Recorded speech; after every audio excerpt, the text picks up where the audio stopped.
meditando o Evangelho de hoje. O Senhor esteja conosco, Ele está no meio de nós.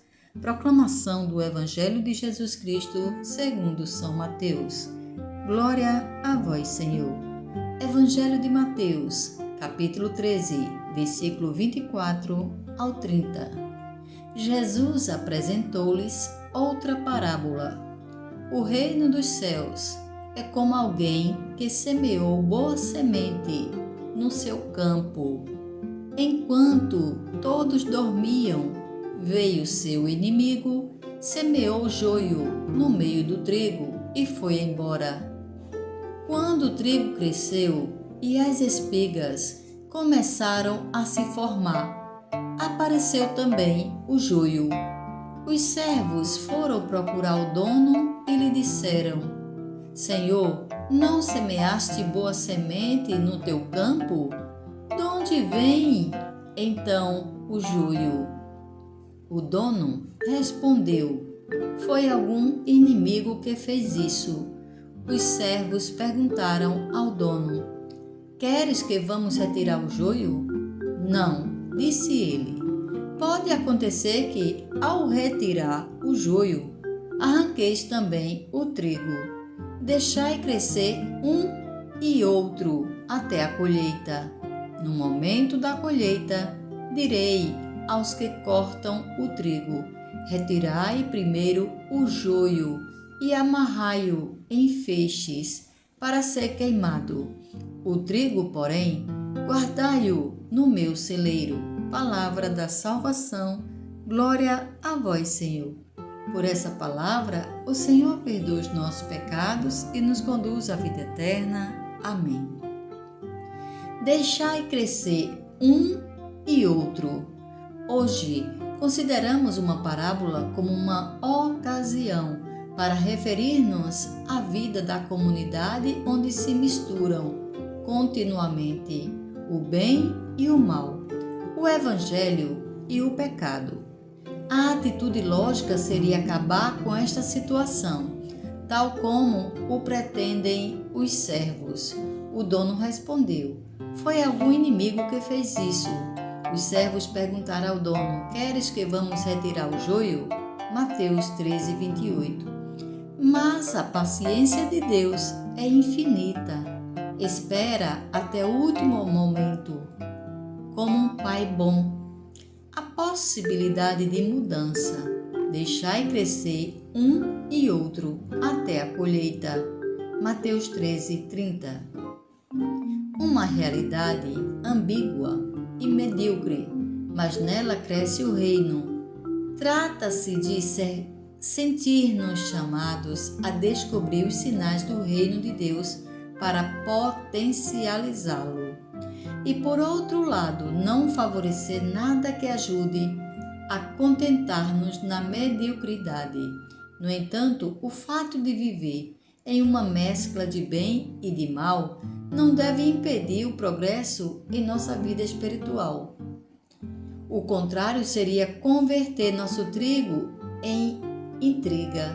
Senhor, não semeaste boa semente no teu campo? De onde veio então o joio? Mateus 13, 27.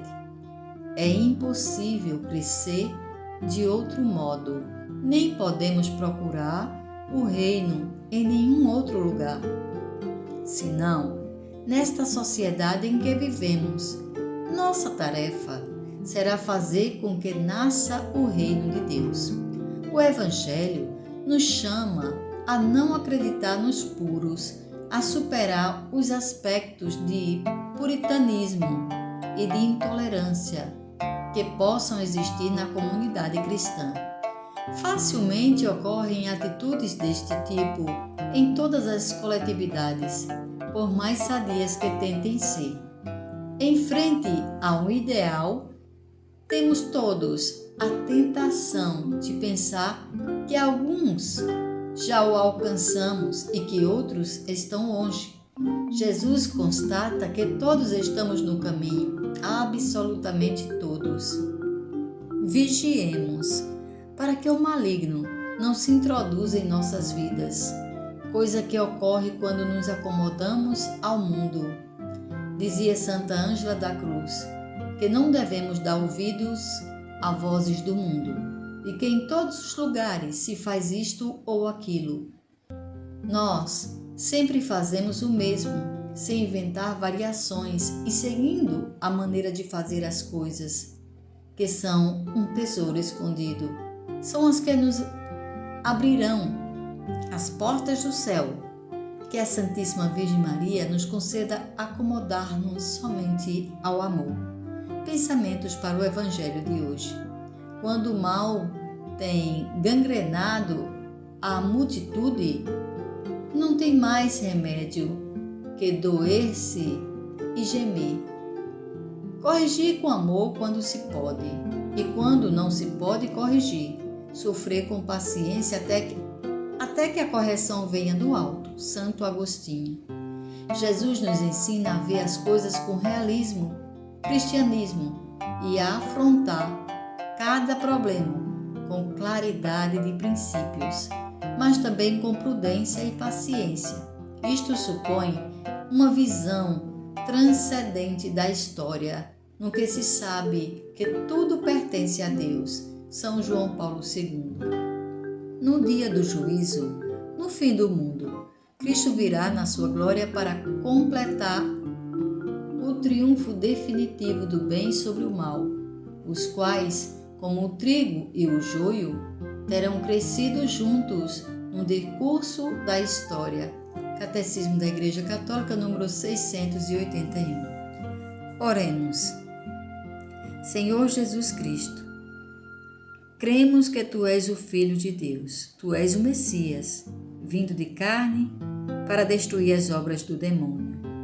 Morreste na cruz por nossos pecados e ressuscitastes dentre os mortos. Confessamos agora mesmo todos os nossos pecados e nos arrependemos de todos eles. Pedimos que perdoe a cada um de nós e nos lave de toda a injustiça.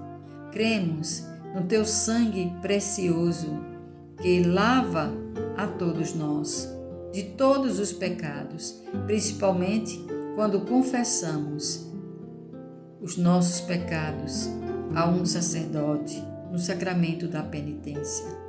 Agradecemos, Senhor Jesus, por teres nos redimido, lavado e justificado por Teu sangue preciosíssimo. Vem, Senhor Jesus, nos ajudar a ser trigo e a não ser joio.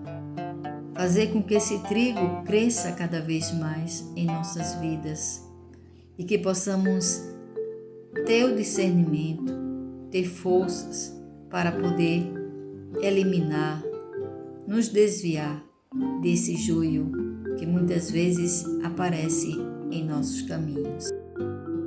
Louvado seja nosso Senhor Jesus Cristo, para sempre seja louvado. Amém.